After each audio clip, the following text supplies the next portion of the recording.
Bonjour Frédéric, je vais vous montrer la une du New York Times, version internationale, qui montre un Paris en gilet jaune. Voilà, ça fait la une du New York Times.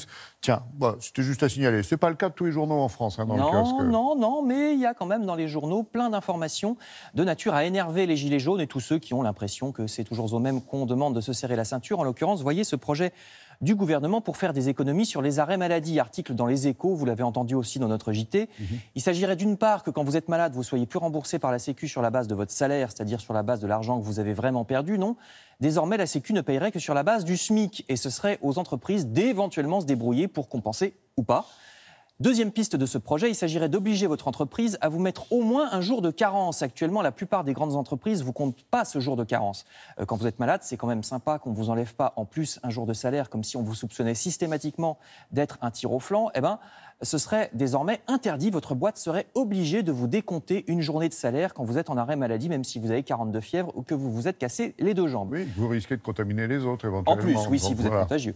Et dans les pages de l'Humanité aussi, il y a le sentiment d'un serrage de ceinture pas vraiment juste. Vous lirez que les employés d'une société de nettoyage sont sommés de rembourser plusieurs milliers d'euros de primes à leur employeur, jusqu'à 30 000 euros par personne. Les gens reçoivent des relances des sociétés, vous savez, qui harcèlent quand vous devez de l'argent, sur des SMIC.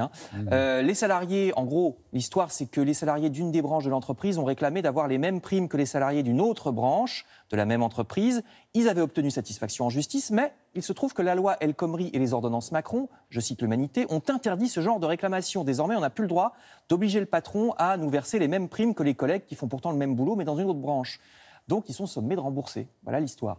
Et le moins qu'on puisse dire, c'est que la loi sait pourtant se montrer plus clémente avec des gens à l'autre bout de l'échelle sociale. C'est ce que remarque ce matin Libération, qui s'interroge sur les musées et autres fondations ouvertes par les milliardaires. C'est très bien, c'est la culture.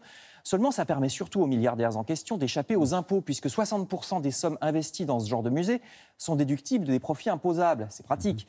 Donc une plainte vient d'être même déposée pour escroquerie par une association anticorruption parce elle soupçonne cette association, certains milliardaires de même gonfler artificiellement la facture du musée pour gonfler aussi la déduction fiscale. Vous voyez, correspondante. Donc il y a une plainte. Le Canard enchaîné, quant à lui, soupçonne aussi certaines banques de se moquer du monde. Par exemple, la BNP qui fait sa publicité sur des arguments écologiques avec des fleurs sur la photo, vous savez.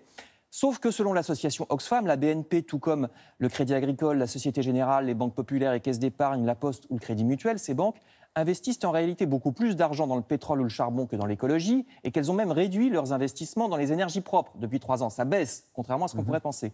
Et ce nouvel exemple de banque qui se fiche du monde est d'autant plus rageant que le journal suisse Le Temps nous apprend qu'une simple taxe de 0,2% sur les transactions financières rapporterait tellement d'argent à la société qu'elle pourrait remplacer la totalité des impôts actuels. Il n'y aurait plus besoin d'aucun autre impôt avec une taxe de 0,2 sur les transactions financières.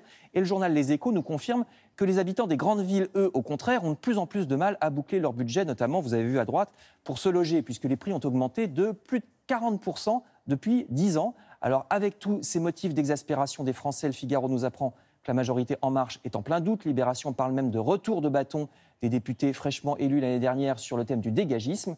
Effectivement, c'est ce qu'on peut appeler un retour de bâton.